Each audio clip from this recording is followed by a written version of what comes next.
অসংখ্য আন্দোলন এবং সংগ্রাম এবং শহীদের ইতিহাস এই অঞ্চলে আছে, যা আমাদের সকলের অবগতিতে আছে।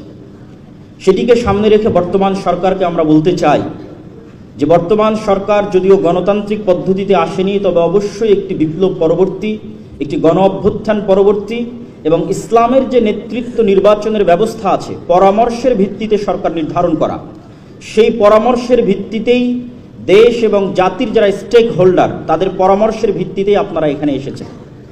আপনাদের পিছনে জনমত, বিশেষ করে আলেম ওলামাদের সমর্থন শুরু থেকে এখন পর্যন্ত আছে।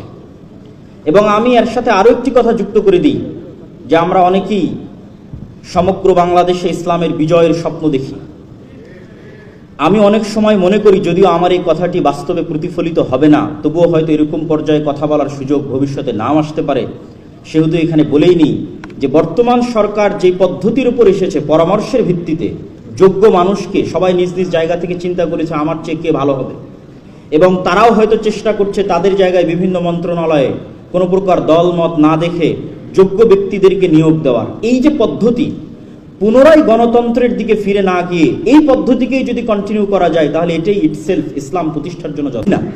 যে এই সরকার যেই দিন শেষ হবে, আমাদের দাবি থাকা উচিত যে সেই দিনও পরামর্শের ভিত্তিতে সরকার প্রধান নিযুক্ত করতে হবে। আলেম ওলামাদের পরামর্শ, দেশের অন্যান্য স্টেক হোল্ডারদের পরামর্শ, তাদের পরামর্শের ভিত্তিতে সরকার প্রধান আসবে, তিনি তার পছন্দ মতো তখন তার ক্যাবিনেট ঠিক করবেন, এটাই ইসলাম।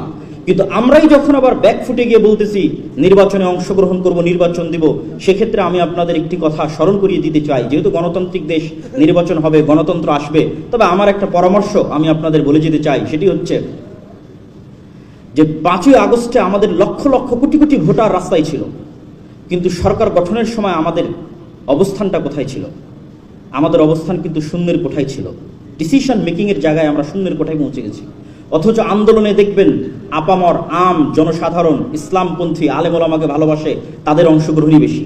এর সবচেয়ে বড় কারণটা হচ্ছে আমরা শক্তিশালী প্রতিষ্ঠান তৈরি করতে পারিনি। যখন সরকার পতন হয়েছে, তখন এই সমস্ত এনজিও, এই সমস্ত মিডিয়া, তাদের হাতে অটোমেটিক বাই ডিফল্ট ক্ষমতা চলে গেছে।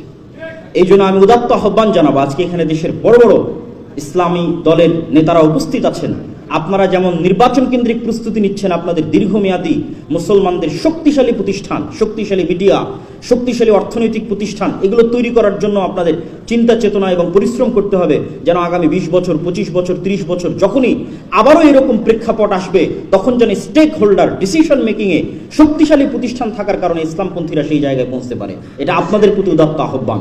আমি বর্তমান সরকারের প্রতি আহ্বান জানিয়ে বলতে চাই যে আল্লাহ সুবহানাহু ওয়া তাআলার বিধান যেহেতু অপরিবর্তনীয় এবং যেহেতু এটি